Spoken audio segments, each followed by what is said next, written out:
बिस्मिल्लाहिर्रहमानिर्रहीम। मेरे तमाम व्यूअर्स को अस्सलाम वालेकुम वरहमतुल्लाहि वबरकातुहू। उम्मीद है आप सब लोग खैरियत से होंगे। मैं दुआ गूँ आप सब लोगों के लिए, अल्लाह पाक आपकी मुश्किलात को आसान करे। जैसा कि मैंने आपसे कल कहा था कि मैं एक नुस्खा भी दूंगा आपको, वो कमर दर्द, घुटनों का दर्द और जोड़ों के दर्द का होगा और इंशाल्लाह अक्सर होगा। इस्तेमाल करेंगे तो बहुत फ़ायदा होगा। आप अपने बुज़ुर्गों को और जवान नुमा बुज़ुर्गों को भी इस्तेमाल करा सकते हैं। तो मैं प्रोग्राम शुरू करने से पहले नुस्खा आपको बता देता हूँ, ताकि जो कहानी मैं बताने जा रहा हूँ उसका सरप्राइजिंग पहलू जो है वो बरकरार रहना चाहिए। तो सबसे पहले आपने क्या लेना है, अलसी। मैं इसकी पिक्चर भी आपको दिखा दूंगा और उस पर वज़न जितना होगा वो भी मैं आपको बता दूंगा। अलसी 250 ग्राम, मेथी दाना 250 ग्राम और मिश्री हस्बे ज़रूरत। जिन लोगों को शुगर है तो वो मिश्री की जगह, वैसे मिश्री से फ़र्क इतना नहीं पड़ता, लेकिन फिर भी थोड़ी सी मिश्री उसमें डाल सकते हैं। इससे क्या होगा कि कमर के मोहरों में और घुटनों के मोहरों में लुआब पैदा होगा और वो उसको मजबूत करता है। कि जिस तरह हाइड्रोलिक एक सिस्टम होता है, उसके अंदर लुआब हमारा वही काम करता है, रीढ़ की हड्डी पे भी और घुटनों पे भी और जहाँ जहाँ भी जोड़ होते हैं। जोड़ों के दर्द, पुरानी से पुरानी खांसी में भी बहुत मुफीद है और आधा चमचा सुबह शाम आपने उसका इस्तेमाल करना है।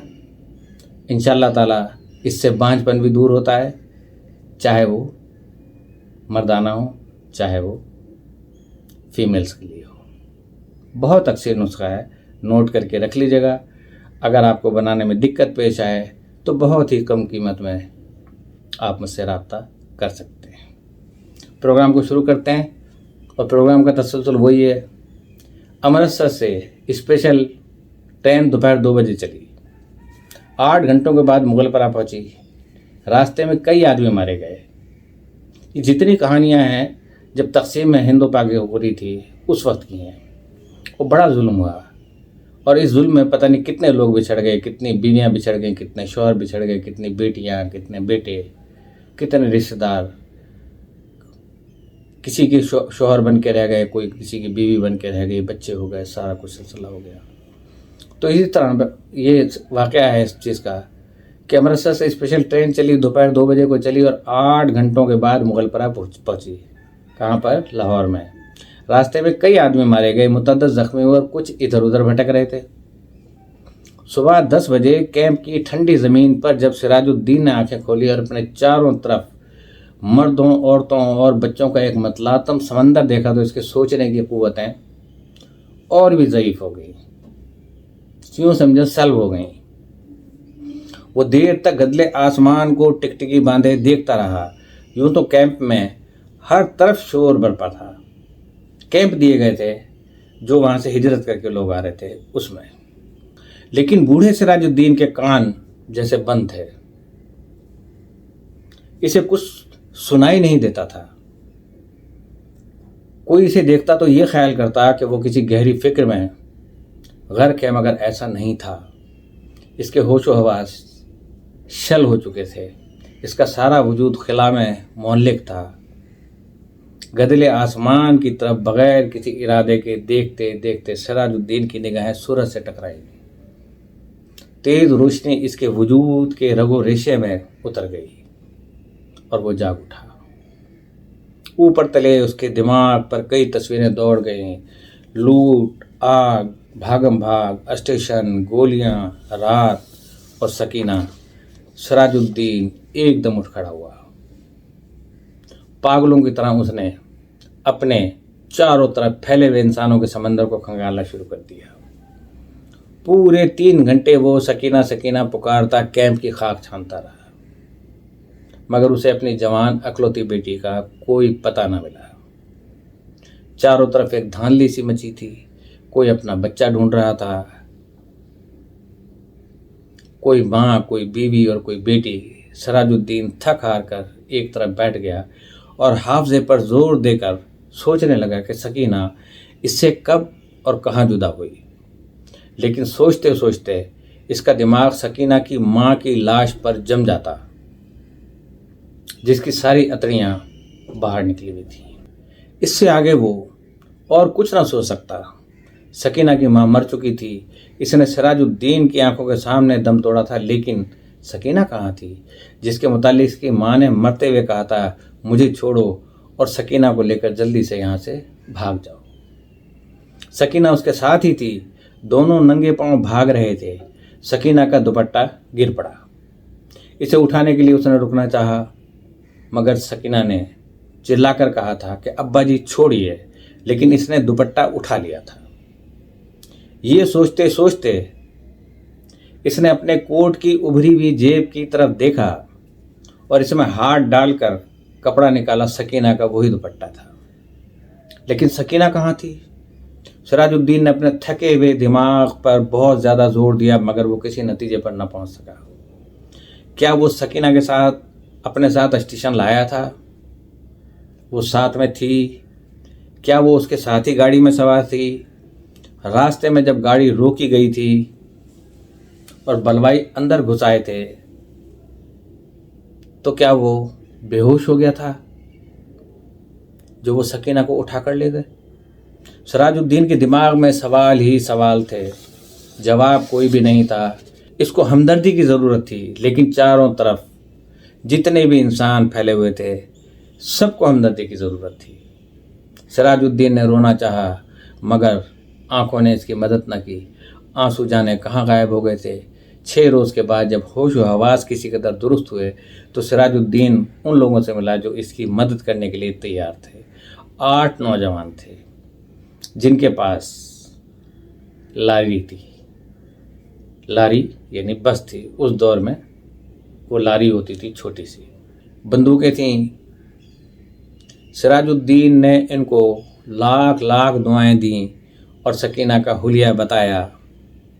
गोरा रंग है, बहुत ही खूबसूरत है, मुझ पर नहीं अपनी माँ पर थी। उम्र 17 बरस के करीब है। आंखें बड़ी बड़ी, बाल स्याह, दहने गाल पर मोटा सा तिल। मेरी अकलौती लड़की है।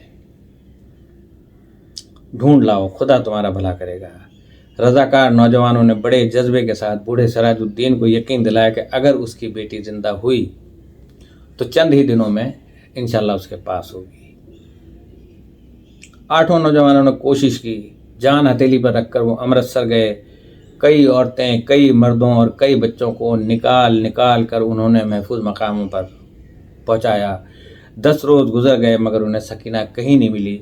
एक रोज़ वो इसी खिदमत के लिए लारी पर अमृतसर जा रहे थे कि 6 हर्टा के पास, ये जगह का नाम था, 6 हर्टा के पास सड़क पर उन्हें एक लड़की दिखाई दी।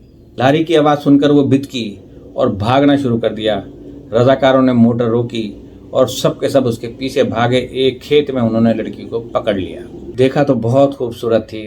दाहिने गाल पर मोटा तिल था। एक लड़के ने उससे कहा, घबराओ नहीं, क्या तुम्हारा नाम सकीना है? लड़की का रंग और भी जर्द हो गया। इसने कोई जवाब ना दिया, लेकिन जब तमाम लड़कों ने इसे दम दिलासा दिया तो उसकी वहशत दूर हुई और उसने मान लिया कि वो सिराजुद्दीन की बेटी सकीना है। 8 रजाकार नौजवानों ने हर तरह सकीना की दिलजोई की। उसे खाना खिलाया, दूध पिलाया और लारी में बिठा दिया। एक ने अपना कोट उतार कर उसे दे दिया। जुल्म देखिए कहाँ होता है। क्योंकि दुपट्टा न होने के बायस वो बहुत उलझन महसूस कर रही थी और बार बार बाहों से अपने सीने को ढांपने की नाकाम कोशिश में मसरूफ थी। कई दिन गुजर गए। सिराजुद्दीन को सकीना की कोई खबर न मिली। वो दिन भर मुख्तलिफ कैंपों और दफ्तरों के चक्कर काटता रहा, हॉस्पिटलों के चक्कर काटता रहा, लेकिन सकीना का पता न चला।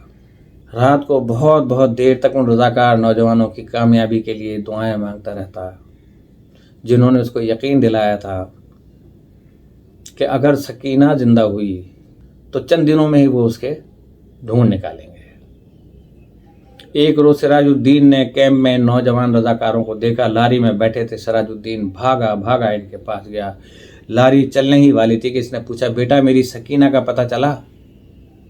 सब ने एक ज़बान होकर कहा, चल जाएगा चल जाएगा, और लारी चला दी। सिराजुद्दीन ने एक बार फिर इन नौजवानों की कामयाबी के लिए दुआ मांगी और इसका जी किसी कदर हल्का हो गया था। शाम के करीब कैंप में जहां सिराजुद्दीन बैठा था, इसके पास ही कुछ गड़बड़ सी हुई। 4 आदमी कुछ उठाकर ला रहे थे। इसने दरियाफ्त किया तो मालूम हुआ कि वो एक लड़की रेलवे लाइन पर बेहोश पड़ी है। लोग उसे उठाकर लाए हैं। सिराजुद्दीन इनके पीछे पीछे हो लिया। लोगों ने लड़की को अस्पताल वालों के सुपुर्द किया और चले गए। कुछ देर वो ऐसे ही अस्पताल के बाहर गड़े हुए लकड़ी के खंबे के साथ लगकर खड़ा हो गया। फिर आहिस्ता आहिस्ता अंदर चला गया। कमरे में कोई भी नहीं था। एक स्ट्रेचर था जिस पर एक लाश पड़ी थी। सिराजुद्दीन छोटे छोटे कदम उठाता उसकी तरफ बढ़ा। कमरे में दफातन रोशनी हुई। सिराजुद्दीन ने लाश के जर्द चेहरे पे चमकता हुआ तिल देखा और चिल्लाया, सकीना, यही मेरी बेटी है। जिस डॉक्टर ने कमरे में रोशनी की थी, सिराजुद्दीन से पूछा, क्या है? सिराजुद्दीन के हल्क से सिर्फ इस कदर निकल सका, जी मैं इसका बाप हूं। डॉक्टर ने स्टेज पर पड़ी हुई लाश की तरफ देखा, इसकी नब्ज टटोली और सिराजुद्दीन से कहा कि खिड़की खोल दो। सकीना के मुर्दा जिस्म में जुम्बिश पैदा हुई। बेजान हाथों से इसने अजार बंद खोला और शलवार नीचे सरका दी। बूढ़ा सिराजुद्दीन खुशी से चिल्लाया कि जिंदा है, मेरी बेटी जिंदा है। डॉक्टर सर से पैर तक पसीने में गर्क हो गया। और कहानी का एंड हो गया कि उसके बाद वो लड़की। तो इजाज़त चाहता हूँ। उम्मीद है ये इंसिडेंट जो हकीकत में हुआ, दुख हुआ होगा, सस्पेंस भी हुआ होगा। अस्सलामु अलैकुम वरहमतुल्लाहि वबरकातुहू।